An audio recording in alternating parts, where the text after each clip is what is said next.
Well, this is my last day in London, and once again I'd like to give you a little bit of a walk. Down there, just at the bottom of the street, is Farringdon, and I'm coming up something called Greville, Greville, Greville Street, I think. Everything's street round here. Yes, Greville Street, London Borough of Camden's what it counts as. EC1, on the way back to Euston Station. I won't have much battery to share with you, unfortunately, but just to give you a kind of rounding off of what I've done in London. We had a conference, lasted quite a number of days. Today was the accounting and auditing day, but I bunked off that actually because I had a client meeting instead. Client has some needs, and that clients need to take priority over our networking. It's obvious why, I think, but that's a consulting agency, but it seems to be actually selling watches in there. It's like here. Maybe it's a jewellery consultancy, I don't know. These are bedazzled diamonds by design, so obviously it's a place for jewellers in this area. Things grouped together, there's another one there, unsurprisingly. Things grouped together sometimes in London so that, you know, Hatton Garden, this is actually Hatton Garden. I'm not sure I've ever walked up Hatton Garden, but it's obviously it's a place which is reputed, and it's got a lot of jewellers on it as well, and it's heard of. Hatton Garden, everyone's heard of Hatton Garden. It's a traditional place for this. So you've got the Hatton Garden jewellers, manufacturing jewellers, and they are offering here certificated diamonds. Certificated. Why they don't just say certified, I don't know. Perhaps they need to be, I don't know. But they're not certified, they're certificated. Their certificationalization is complete.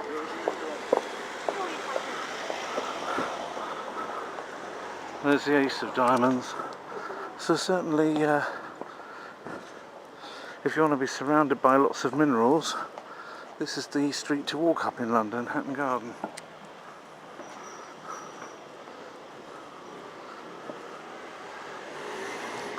My purpose, of course, in walking up here is not to buy diamonds. Diamonds, they say, are a girl's best friend. However, I'm not sure that in my wife's case that she would see it necessarily that way. I think she needs other things from our family money rather more than that. Whereas, you know,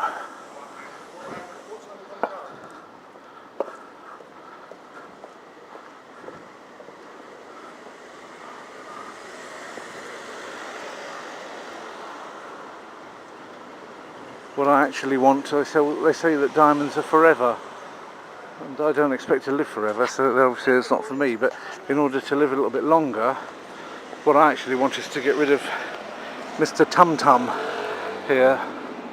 Obviously I couldn't fast on the Monday. Normally fast Mondays and Fridays. I've been doing it since the beginning of the second quarter, beginning of April 2013, pardon me. This is now getting into the third quarter of doing so. Going to the gym kind of went by the by. However, that's looking a bit boring up there, but that might be a bit more interesting. So this is called St. Cross Street. So this has got nice museum pieces amongst like that Mamiyak, Practice 6 and what have you, old ones that Whether that's what they're selling, old cameras, or whether they're selling new ones, I don't know. But basically,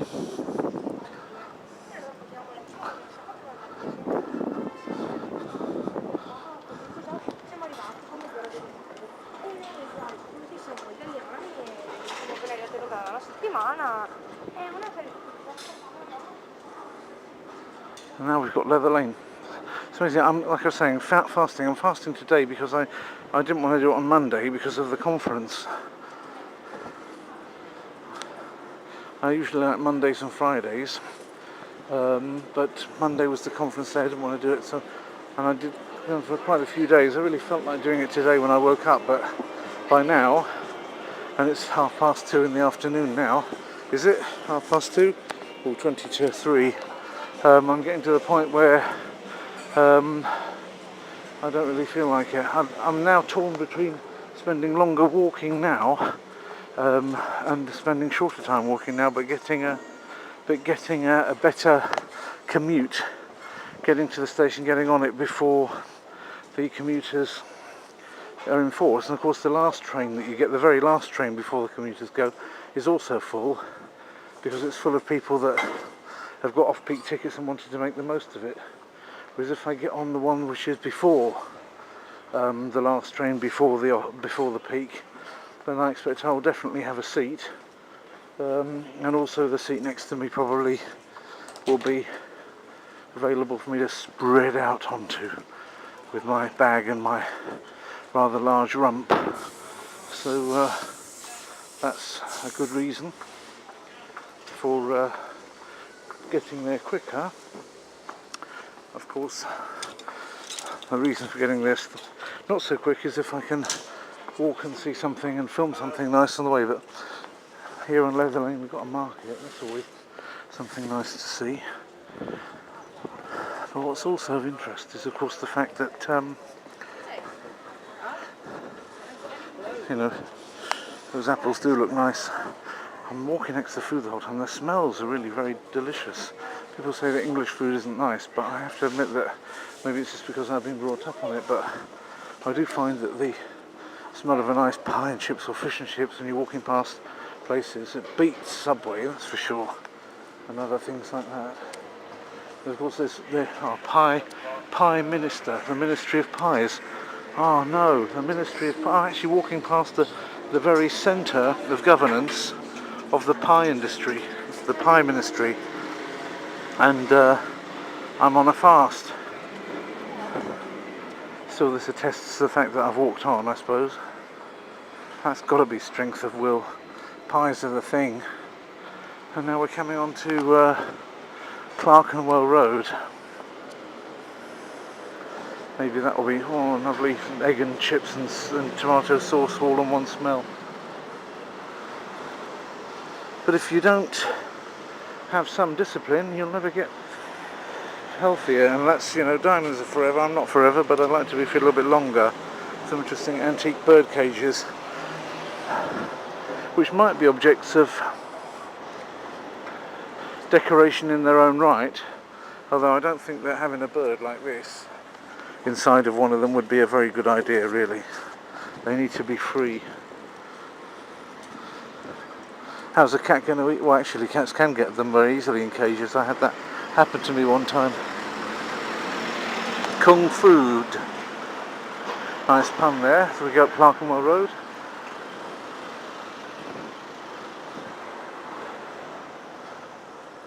I don't know which side of the road to go up. But I think that going up that side will relieve me from too many nice smells. There's Toe Bang. Toe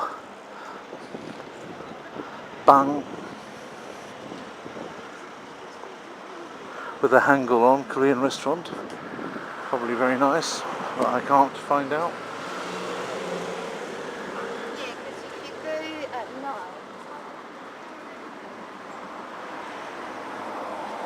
So, Clerkenwell Screws Limited.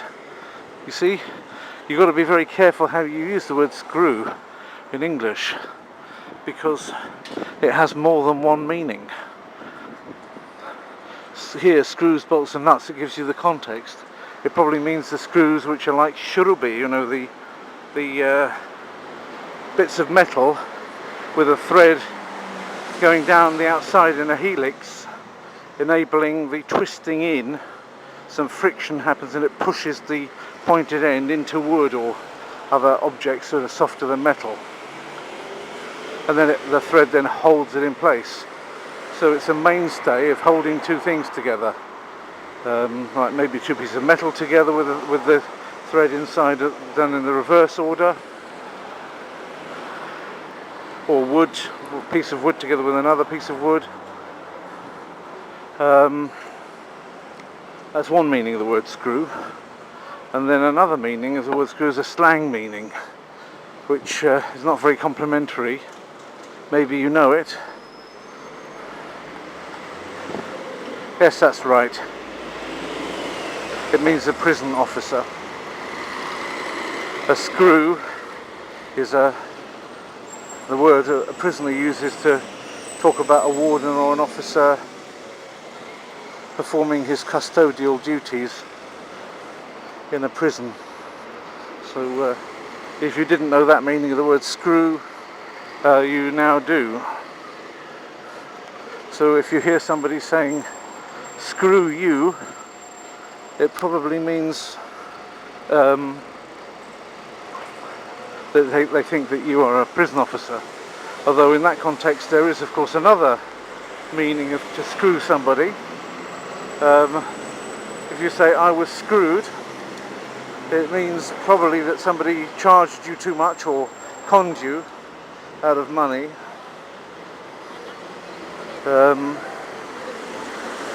Or basically more than even conned, like forced you to pay something because they put you in a situation where you didn't have any choice anymore. That's really screwing somebody. Yeah? There may be other meanings as well of screwing that I've never heard of. If you do know any, then by all means use the comments below to enlighten your fellow viewers. So, here we go. This is now apparently Gray's Inn Road. If you want to be Gray's Inn from shop to shop, this is a road that you can do it on.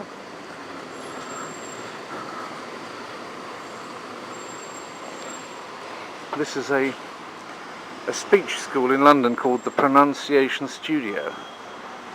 So here you can do exciting language at the Pronunciation Studio in London. They teach you how to speak like that. They have it in IPA there. So they can teach you IPA and help you to use IPA to speak proper in English.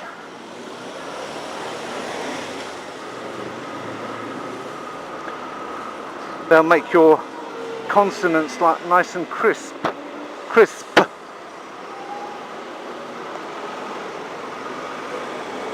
So up there you see a nice historic 10,000 sites.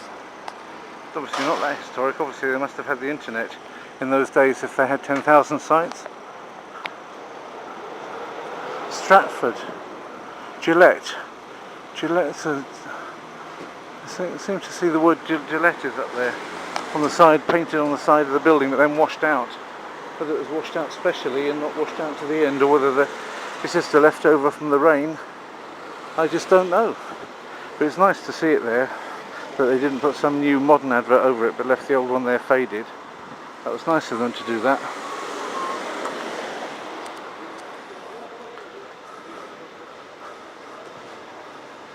This one's called Northington Street, but it's got all road closed and all things in it, so I don't fancy taking that as my next left, right, left, right.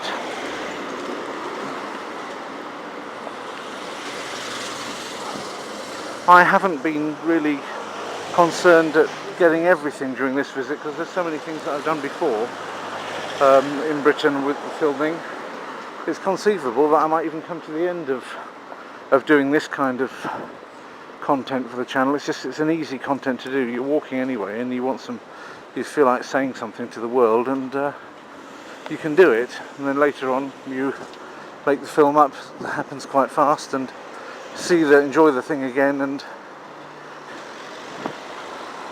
publish it. It's an easy way of getting content out, but and generating content, but nobody's particularly, well, there are some people amongst you that like this, but you know, large numbers are not flocking to the channel over this kind of content.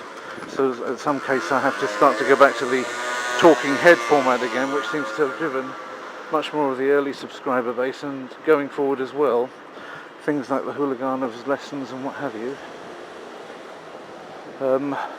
Hooliganov has been criticised by various people. However, never mind.